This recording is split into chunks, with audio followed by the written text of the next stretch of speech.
Hello everyone and welcome to Race Week. This is the series where I bring you the best and worst of what F1 and occasionally other motorsports has to offer on social media a course of a week. Although, as admin correctly pointed out, Race Week in Italian actually means Raw Seek. And so then to the 2021 Gran Premio Pirelli Made in Italy Ferrari 1500 and whatever it is, Fiat 500, Maserati, anything other than pizza, pasta, lasagna, Emilia Romagna Grand Prix.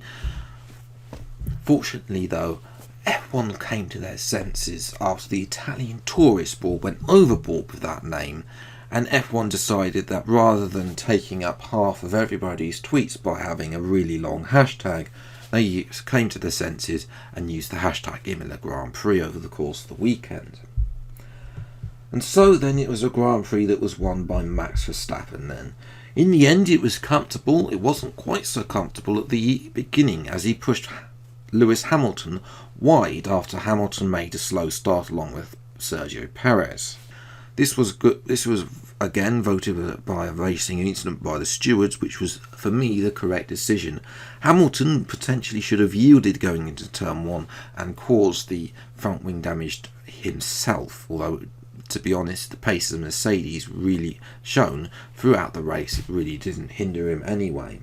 Hamilton, of course, though, was catching Verstappen when the track was drying up. However, as Hamilton had to wait for Giovinazzi in the pits, we couldn't see whereabouts Hamilton would have been doing the overcut on Verstappen by pitting later for dry tyres from the interslicks. In the end, Hamilton Verstappen didn't come to fruition, as Hamilton slid off the track when trying to lap George Russell. For me, he should have waited for the following corner as opposed to going onto the wet part of the track, really, where he wouldn't have been able to stop.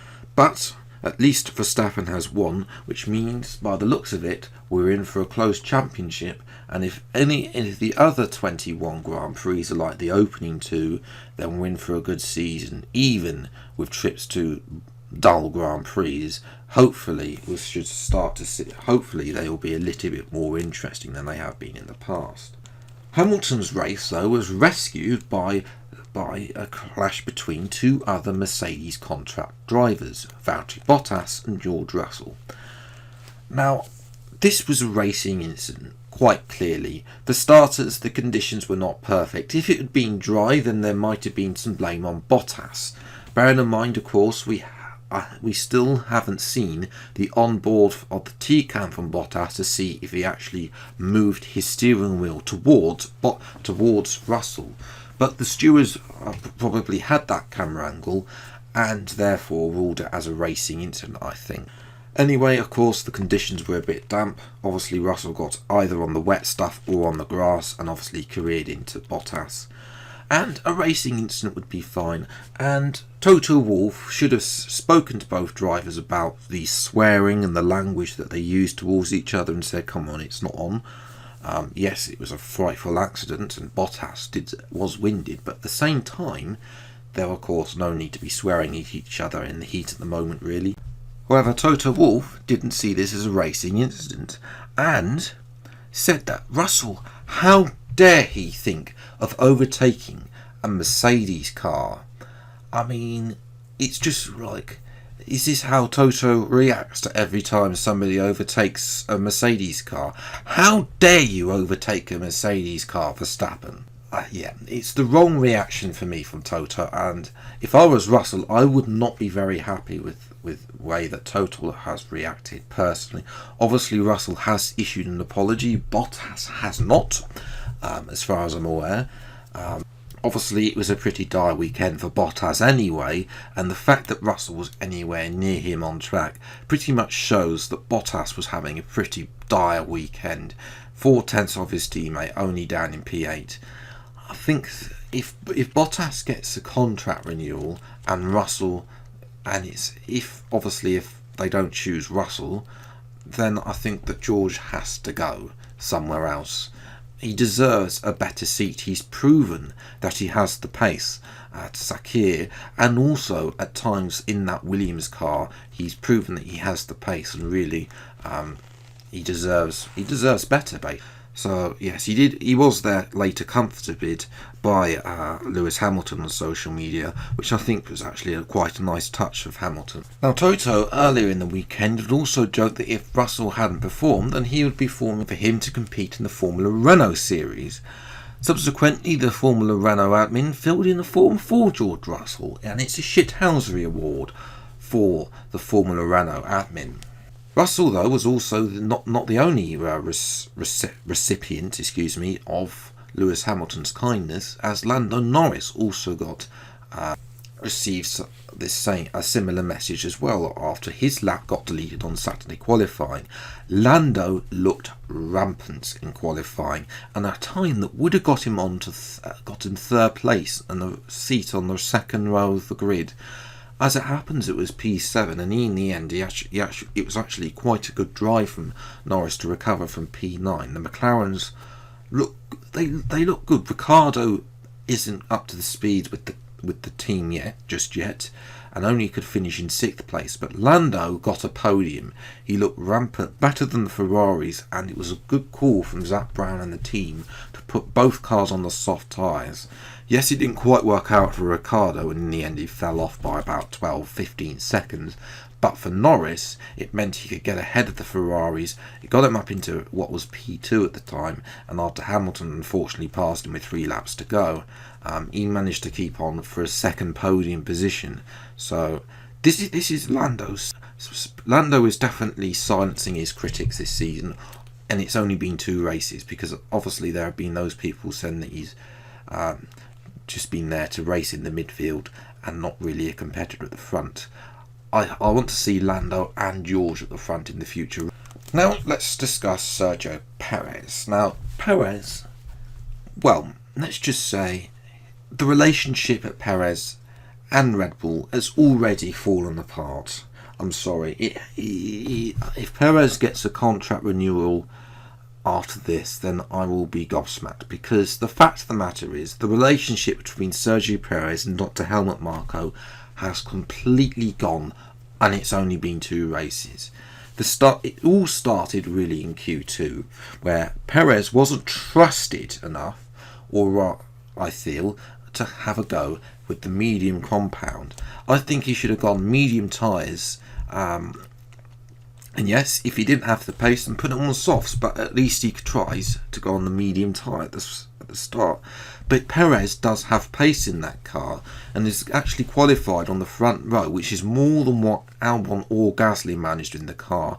Although I do admit that although Gasly has shown some pace in the AlphaTauri, I'll come back to Gasly in just a moment. But for Perez, I mean, Dr. Helmut Marko has come out publicly stating that it was a bad weekend for the Mexican driver, and as I said, unless obviously Tsunoda looks like is Red Bull's second chosen golden child at the moment, and really I wouldn't be surprised if Tsunoda does well and gets a good result, then at some point Tsunoda's just going to be in that Red Bull next season, potentially. We'll have to wait and see. Gasly is another person that deserves better, basically. For starters, it was a great recovery drive from Gasly to even get P7 in the end, but it could have been a whole lot worse.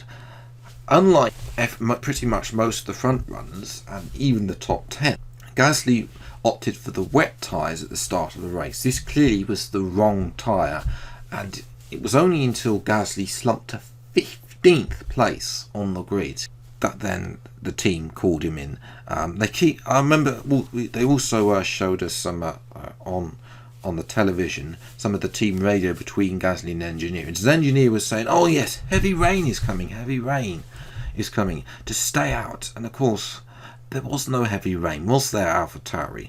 Again, I think that AlphaTauri, on the orders of Dr. Helmut Marko, are screwing over Gasly as well as Perez, as much as humanly possible as well. It was pretty much a poor decision by AlphaTauri, and I think that I'm hoping that Gasly can prove everybody wrong this season if he gets a clean race, and also get a drive then at a team that actually he can then be comfortable at as well. I am stupid. I am stupid. Now though, it is time for I Am Stupid. This is a segment or so where we look at somebody who's done something really stupid throughout the course of a race weekend. Now, obviously there were a load of people that went off in the gravel trap, or on the gravel or off the circuit over the course of the weekend, including the likes of Sonoda. Leclerc also span it on the formation lap. But this week's I Am Stupid, of course, now we could of course have Mazepin every week, but I think that would probably get a little bit dull after a while. So instead, this week's I Am Stupid award goes to his teammate Mick Schumacher. Yes, Schumacher, for dropping it, for coming out of the pits and then causing the pit lane to be closed, meaning he had to do an extra lap without a front wing. So yes, welcome to the club, Mick. His engineer was the most loveliest person though towards him. They know that Mick has the talent, they know he has the pace, and they know that that car is absolutely woeful. And even at that point, Schumacher's lap times on average were still 2.5 seconds faster than Mazepin. Now, we've also got a special idiot award. This is to Luca Corbury, if I'm pronouncing that right. I probably butchered that name, I do apologise. This is the bloke who threw a front wing at a driver after he'd got taken out or something. This was late last year. Anyway, obviously he would have been given an I Am Stupid award back then anyway, but obviously late moving on. He's been given a 15-year ban for motor racing, which is just deserved. I mean, by the time then he'd have been well past his prime and nobody will want to touch him with a 10-foot barge pole, hopefully. And we're going to end this race week's episode with the Miami layout. Oh dear. Most people, of course, were describing that it looks a bit like Hanoi and Jeddah had a baby put together, and it does. It's a terrible looking circuit. I'm hoping that the new regulations make it exciting racing, because there are quite a lot of other tracks out there that deserve to be on the calendar, and we're not going there because instead we're going to dribble like this. So yeah, we need another track designer really, preferably somebody other than Herman Tilke, because he's the one that creates all these tracks, and apart from maybe Bahrain and Azerbaijan, all the others are pretty much trash. Let me know which circuit you would like to see on the F1 calendar in the comments below, and that is where we're going to leave it for today's video. If you have enjoyed, then leave a like and subscribe to see plenty more episodes of Race Week as and when they come out. The next episode will be after the Portuguese Grand Prix in a couple of weeks' time. But until the next video, next time, take care, thanks so much for watching, enjoy your day, and goodbye.